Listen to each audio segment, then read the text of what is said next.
என்ன அப்படின்னா, எல்லாரும் பேச தயக்கப்படுற ஒரு விஷயத்த, எல்லாரும் பேச கூச்சப்படுற ஒரு விஷயத்த, எல்லாரும் தப்பா நினைக்கிற ஒரு விஷயத்த, ஒரு சின்ன தப்பு நடந்தாலும் ஒரு மனுஷனோட வாழ்க்கையை மாற்றி அமைக்கிற விஷயத்தை பற்றின புரிதல் தான் செக்ஸ் எஜுகேஷன் என்னை பொறுத்த வரையில. ஸோ அது வந்துட்டு ஒரு சின்னதாக நடக்கிற ஒரு தப்பு, அது சரியா இருந்தாலும் ஒரு பெண்ணோட வாழ்க்கையோ ஒரு ஆணோட வாழ்க்கையோ பாதிக்கப்படும். அது பொய்யா இருந்தாலுமே ஒரு பெண்ணோட வாழ்க்கையோ ஆணோட வாழ்க்கையோ கண்டிப்பாக அந்த இடத்துல பாதிக்கப்படும். ஸோ ஃபர்ஸ்ட் செக்ஸ் எஜுகேஷன் அப்படின்னா எந்த இடத்துல இருந்து, அதாவது எதுக்காக அது வேணும் அப்படின்னா, இப்போ நம்ம ஸ்கூல்லலாம் பார்த்தீங்க அப்படின்னா நம்ம ஃபார்ம்ஸ் எல்லாம் கொடுப்பாங்க. ஸோ அந்த ஃபார்ம்ஸ்லாம் நேமு, ஸ்டாண்டர்ட், தென் செக்ஸ், FM அப்படின்னு இருக்கும். ஸோ நம்ம சின்ன வயசுலேருந்தே அந்த செக்ஸ்னு வார்த்தையை பார்த்ததுமே என்ன பண்ணுவோம் அப்படின்னா ஒரு 4-5 பேர் கூடி குமிஞ்சு சிரிப்போம். அதுதான் நம்மளோட இது, எல்லாருமே அதை தான் பண்ணியிருப்போம் ஆப்வியஸ்லி. ஸோ அதுக்கப்புறம் என்ன பண்ணுவோம் அப்படின்னா, லைக் இதை பற்றின தெரிஞ்சுக்கிற விஷயம் நம்ம யார்கிட்ட கேட்டால் இதை பற்றின நம்மளுக்கு தெரியும்னு யோசிப்போம். டீச்சர்லாம், அதாவது ஸ்கூலில் மிஸ்ஸு சார்லாம் ஒரு பொண்ணு ஒரு பையன்கிட்ட பேசினாலே ஒரு 5 பேர் நம்மளை நடுவில் கூடி வச்சு நின்று ஒரு 5 நிமிஷம் பேசுவோம், ஒரு 1/2 மணி நேரம் பேசுவாங்க. அந்த பீரியட் நம்ம தான் அவங்களுக்கு வந்துட்டு ஒரு டைம் பாஸாகவே இருப்போம். ஆக்சுவலாக இதை நான் சொல்லணும்னு சொல்லலை, உண்மையாக நடக்கக்கூடிய ஒரு விஷயம் தான் இது. ஒரு பொண்ணு ஒரு பையன்கிட்ட பேசினாலும் ஒரு பையன் ஒரு பொண்ணுக்கிட்ட பேசினாலும் அந்த பீரியட் அவங்க தான் டைம் பாஸ். ஒரு 5 பேர் நின்று பேசுவாங்க கண்டிப்பாக. அதுக்கப்புறம் என்ன அப்படின்னா, ஸோ டீச்சர் கிட்ட போய் செக்ஷன் விஷயம்லாம் கண்டிப்பாக கேட்கவே முடியாது. ஸோ பேரண்ட்ஸ் என்னதான் இப்போ இருக்க ஜென்ரேஷனில் பேரண்ட்ஸ் நாங்கள் உங்கள் ஃப்ரெண்ட்லியாக தான் நடந்துக்கிறோம். ஸோ உனக்கு என்ன வேணுமோ கேட்கணுமோ என்கிட்ட சொல்லு, உனக்கு என்ன தெரியணுமோ சொல்லு, நான் உன்னோட ஃப்ரெண்ட்லியாக பேரண்டாக தான் இருக்கேன்னு சொல்லுவாங்க. ஆனால் லவ்னு சொன்னாலே ஊடு கட்டி அடிக்கிற குடும்பம் எங்களோடதெல்லாம். இங்கே போய் நான் செக்ஸ்னு ஒரு விஷயத்தை அடிச்சிட்டேன் சொல்லிட்டேன் அப்படின்னா அவ்வளோதான், நான் முடிச்சுட்டிங்க போங்க, அப்படி தான் இருக்கும். ஸோ இப்படி இருக்கும்போது அந்த ஏஜில் என்னால் தெரிஞ்சுக்க வேண்டியன்னு நினைக்கிற எல்லாருக்கும் கண்டிப்பாக கேட்க முடியாது. தென் நெக்ஸ்ட் எப்படி தெரிஞ்சுக்கணும்னு நினைப்பாங்க அப்படின்னா, அவங்களுக்கு தெரிஞ்ச அண்ணா இல்லைன்னா அக்கா. ஸோ அந்த அண்ணா கிட்ட கேட்கும்போது ஒரு சில பேர் என்ன பண்ணுவாங்க அப்படின்னா, டே தம்பி அதெல்லாம் தப்பு, அதை பற்றி நீ தெரிஞ்சுக்க கூடாதுன்னு சொல்லுவாங்க. அதுக்கப்புறம் பொண்ணாக இருந்தாலும் சரி அதே தான் சொல்லுவாங்க. இன்னொரு சைடு என்ன சொல்லுவாங்க அப்படின்னா, அவங்களுக்கு எப்படி சொல்லணும்னு தெரியாது, டே இதை பாடுறா இதுதான்டா செக்ஸ்ன்னு சொல்லி காமிச்சிடுவாங்க. ஸோ 2 சைடுமே என்ன ஆகும் அப்படின்னா, ஹார்மோன்ஸ் அப்போ தான் இன்னும் அதிகமாக வேலை செய்ய ஆரம்பிக்கும். தெரிஞ்சவங்க என்ன பண்ணுவான் அப்படின்னா, ஓ இதுதானா, அது பார்க்க நல்லா இருந்துச்சு, அப்போ தான் அவனோட ஹார்மோன்ஸ் இன்னும் இன்பில்ட் ஆகும் உள்ள, அது நல்லா இருந்ததே பார்க்க அப்படின்னு, ஓ இதுதான் இதா அப்படிங்கிற மாதிரி தப்பான தாட் அவன் மனசுக்குள்ளே வரும். தெரியாதவன் என்ன பண்ணுவான் அப்படின்னா, நம்மளுக்கு தெரியல அதை பற்றி, நம்மளுக்கு எல்லாருக்குமே என்ன அப்படின்னா தெரியாத ஒரு விஷயத்தை பற்றின தேடுதல் தான் ரொம்ப அதிகமாக இருக்கும். ஒரு விஷயம் தெரிலனா அதை பற்றி தெரிஞ்சுக்கணும். ஸோ என்ன பண்ணுவாங்க அப்படின்னா, சர்ச் என்ஜின் கூகுள் போய் சர்ச் பண்ணுவாங்க. ஸோ அதுவும் இல்லாமல் இப்போ ரீசெண்டாக செக்ஸ் எஜுகேஷன் என்ன அப்படின்னா எனக்கு கொஞ்சம் புரிதல் இருக்குது, பட் இருந்தாலும் நான் கொஞ்சம் நாலேஜ் இது பண்ணிக்கலான்னு சொல்லிட்டு நான் போய் கூகுளில் சர்ச் பண்ணும்போது எனக்கு நிறைய அடல்ட் கண்டென்ட்ஸ் தான் வந்துச்சு.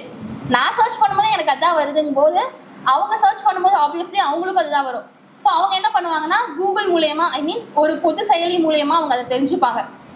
ஸோ இப்போ என்ன ஆகும் அப்படின்னா, அவங்க தப்பான ஒரு வழிக்கு போகிறதுக்கு அது ஒரு ரீசனாக இருக்கும். நிறைய பேர் என்ன பண்ணுவாங்கன்னா அதை இம்ப்ளிமெண்ட்டே பண்ணுவாங்க. நிறைய பேர் என்ன பண்ணுவாங்க, தெரிஞ்சுட்டு ஒரு தப்பான விஷயம் போல அப்படின்னு சொல்லிட்டு அவங்களுக்குள்ளேயே பேசி அப்படியே முடிச்சிடுவாங்க. மேம் சொன்ன மாதிரி, ஹரிணி மேம் சொன்ன மாதிரி ஒரு 5 பேர் கேர்ள்ஸாக இருந்தாலும் சரி பாய்ஸாக இருந்தாலும் சரி, அவங்களோட வாஷ்ரூம்குள்ளே ரெஸ்ட் ரூம்க்கு முன்னாடி நின்று ஒரு 5 பேர் 6 பேர் அப்படியே பேசி அதை அப்படியே விட்டுருவாங்க. அப்படி தான் நடக்கும். ஸோ இதை அந்த ஸ்கூலில் இருக்க மிஸ்ஸோ சாரோ இல்லை வீட்டில் இருக்க பேரண்ட்ஸோ இல்லை அவங்க கேட்கும் போது அந்த அண்ணாவோட அக்காவோ இதுக்கான புரிதல் அவங்களுக்கு உண்டு பண்ணியிருந்தாங்க அப்படின்னா அவங்க தப்பான வரைக்கும் இம்ப்ளிமெண்ட் ஆக போயிருக்க சான்ஸே கிடையாது. ஸோ தென் இன்னொன்று என்ன அப்படின்னா, நானும் ஒரு ஷார்ட் ஃபிலிம் பார்த்தேன். ஸோ அதில் என்னென்னா 2 பசங்க, அதாவது ஸ்லம் ஏரியாவில் இருக்க பசங்க, மீன்ஸ் வந்துட்டு பேரண்ட்ஸ் இல்லை அவங்களுக்கு. ஸோ வந்துட்டு அந்த டெய்லி வாழ்க்கையில் அந்த பிளாஸ்டிக்கு, ஸோ அந்த பேப்பர் அது எல்லாத்தையும் எடுத்து எடைக்கு போட்டு அப்படி இப்படின்னு எப்படியும் அன்லாக் பண்ணிடுறாங்க, கேம்ஸ் விளையாடுறாங்க. அப்போ அவங்களுக்கு பாப்அப்பில் ஒரு வீடியோ வருது, தெரியாமல் டச் பண்ணிடுறாங்க. ஸோ அந்த வீடியோ அவங்க பார்த்துடுறாங்க. பார்த்ததுக்கப்புறம் என்ன ஆகுது அப்படின்னா, ஸோ அந்த வீடியோவை டெய்லியும் 2 பேர் பார்க்க ஆரம்பிக்கிறாங்க. அடல்ட் கண்டென்ட் இருக்க ஒரு வீடியோ, ஸோ பான் வீடியோ. ஸோ அவங்க பார்க்க ஆரம்பிக்கிறாங்க, டெய்லியும் அதை பார்க்குறாங்க. ஸோ பார்த்ததுக்கப்புறம் என்ன ஆகுது அப்படின்னா, ஸோ அதே ஸ்லம் ஏரியாவில் அதாவது ஸ்கூலுக்கெல்லாம் போகாமல் அவங்க அம்மா அப்பா வேலைக்கு போனதுக்கப்புறம் ஒரு 4-5 குழந்தைங்க, அதாவது ஒரு 2-3 பசங்கள்லாம் வந்துட்டு விளையாண்டுட்டு இருக்காங்க. அப்போ 7 வயசில் ஒரு சின்ன பொண்ணு, அதாவது படம் பார்த்த அந்த பசங்களுக்கு ஒரு 15-16 அந்த ஏஜ் இருக்கும். ஸோ ஒரு 7 வயசு இருக்க சின்ன பொண்ணை ஒரு 2 பசங்களுமே பார்க்குறாங்க. அப்போ அவன் சொல்கிறான், இன்றைக்கி நான் உன் கூட வரலடா, நீ போயிட்டு வான்னு சொல்கிறான். அப்போ இன்னொருத்தருக்கு டவுட் இருக்கு, என்ன இவன் டெய்லியும் என் கூட வருவானே இன்றைக்கி வரலன்னு சொல்கிறானேன்னு. கொஞ்ச நேரம் கழிச்சு வந்துட்டு அது அப்படியே ஒரு பிளாக் ஸ்க்ரீன் ஆகிடுது. கொஞ்ச நேரம் கழிச்சு பார்க்கும்போது ஒரு வியூவில் எந்த பையன் வேலைக்கு நான் வரலன்னு அந்த பொண்ணை பார்த்துட்டு சொன்னானா அவன் கீழே இருக்கான், அவன் கூட இருந்தவன் அந்த பொண்ணை கையை பிடிச்சி ஒரு சந்திலேருந்து கூட்டிகிட்டு வரான். ஸோ அங்கே என்ன நடந்திருக்கும்னு உங்களுக்கு எல்லாருக்குமே தெரியும்னு நான் நினைக்கிறேன். ஸோ யாருக்கு எப்படிப்பட்ட புரிதல் வேணும் அப்படிங்கிறத நம்ம தான் சொல்லிக் கொடுக்கணும். ஸோ என்னை பொறுத்த வரைக்கும் என்ன அப்படின்னா, ஃபர்ஸ்ட் இதுக்கெல்லாம் நம்ம தான் காரணம். பிளேமிங் அண்ட் ஜட்ஜிங் எப்பயுமே நம்ம பண்ண வேண்டாம். ஸோ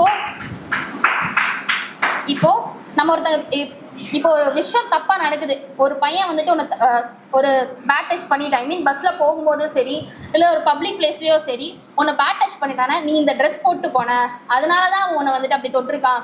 ஸோ எங்கேயாவது உங்க ட்ரெஸ் கொஞ்சம் விலகி இருந்தா கூட பாக்குறோம், நம்ம பார்க்காதன்னு என்னைக்குமே சொல்றது கிடையாது. உங்க ட்ரெஸ் சரியில்லை அட்ஜஸ்ட் பண்ணுங்கன்னு தான் சொல்றோம். ஸோ பார்க்குறான் என்னைக்குமே டே நீ பார்க்காதன்னு யாருமே போய் சொன்னதும் கிடையாது, தட்டி கேட்டதும் கிடையாது. ஸோ செகண்ட் ஒன் வந்துட்டு ஜட்ஜிங். ஒருத்தங்க இந்த விஷயம் தெரிஞ்சுக்கணும்னு அந்த பையனோ இல்லை ஒரு பொண்ணோ இந்த விஷயம் தெரிஞ்சுக்கணும்னு வந்து உங்க முன்னாடி நின்று கேட்கும்போது இதை தெரிஞ்சுக்கிட்டா அவன் தப்பான பையனாக தான் இருப்பான், இந்த விஷயத்த கேட்கறனால அது தப்பான பொண்ணாக தான் இருப்பான்னு நம்ம ஜட்ஜ் பண்ணுறதுனால தான் இங்கே மோஸ்ட்லி செக்ஸ் எஜுகேஷனை பற்றின தெரிஞ்சுக்கணும்னு ஆர்வம் யாருக்குமே ஐ மீன் அதை பற்றின தெரிஞ்சுக்கிறது ஒரு முக்கியத்துவம், அதை யாருக்குமே வந்துட்டு அதை வெளியே கொண்டு வர மாட்டேங்கிறாங்க. இன்னொன்னு நீங்க கேட்கலாம், செக்ஸ் எஜுகேஷனை ஸ்கூல்ல இருந்து எப்படி கொண்டு வர சொல்றீங்க, அது வந்துட்டு ஒரு 6 வயசு பொண்ணுக்கு 7 வயசுக்கு பொண்ணுக்குலாம் நான் செக்ஸ் எஜுகேஷனை பற்றி என்னென்னு சொல்லி தருவேன்னு கேட்குறாங்க. இப்போ 10th ஃபிசிக்ஸ், பாட்டனி, சுவாலஜி, பயாலஜின்னு எல்லாமே படிக்கிறீங்க. இதெல்லாம் நீங்க என்ன 3rd ஸ்டாண்டர்ட்ல என்விரான்மெண்ட் சயின்ஸ்ல இருந்து கொண்டு வரீங்க. அப்ப அந்த ஸ்டேஜ்ல அவங்களுக்கு என்ன தேவையோ அதை மட்டும் தான் சொல்லி தரீங்க. சேம் அதே மாதிரி தான் அந்த ஏஜ்ல அவங்களுக்கு என்ன தேவையோ அதை மட்டும் தான் நீங்க சொல்லி தரணும். ஸோ என்னை பொறுத்த வரைக்கும் என்ன அப்படின்னா, இப்போ இருக்க ஸ்டூடெண்ட்ஸ்க்கு செக்ஸ் எஜுகேஷன்ஸ் தேவை. அதுக்கு முன்னாடி யாருக்கு தேவை அப்படின்னா, டீச்சர்ஸ்க்கு, பேரண்ட்ஸ்க்கு, சோஷியல் மீடியா இன்ஃப்ளூயன்சர்ஸ்க்கு. இவங்க தான் இப்போ இருக்க ஸ்டூடெண்ட்ஸோட முன்னாடி இருந்து அவங்களை கைட் பண்ணி கூட்டிகிட்டு போகிறாங்க. ஸோ என்னை பொறுத்த வரைக்கும் ஃபஸ்ட்டு இவங்களுக்கெல்லாம் தான் செக்ஸ் எஜுகேஷனை புரிதல் அதிகமாக வேணும்னு நான் நினைக்கிறேன். அண்ட் தென் எங்கள் வீட்லேயும் அப்படி தான். என்னோட அப்பா M10 மாதிரி. ஸோ வந்துட்டு என்ன பண்ணுவார் அப்படின்னா, கார்ட்டூனை தவிர வேற எதுவும் பார்க்க விட மாட்டார். ஒரு கட்டத்துக்கு மேலே கார்ட்டூனே பார்க்க விட மாட்டார். வீட்டுக்கு வெளில போகும்போது கேபிள் கட்டி வச்சுட்டு போயிடுவார். ஸோ வீட்டுக்குள்ளதான் இருக்கணும், வெளியில நீ போகக்கூடாதுன்னு சொல்லுவாரு. ஆனால் அதே எங்க ஏஜ்ல இருக்க பசங்களாம் வந்துட்டு வெளில ஓடி ஆடி ஜாலியாக விளையாண்டுருப்பாங்க.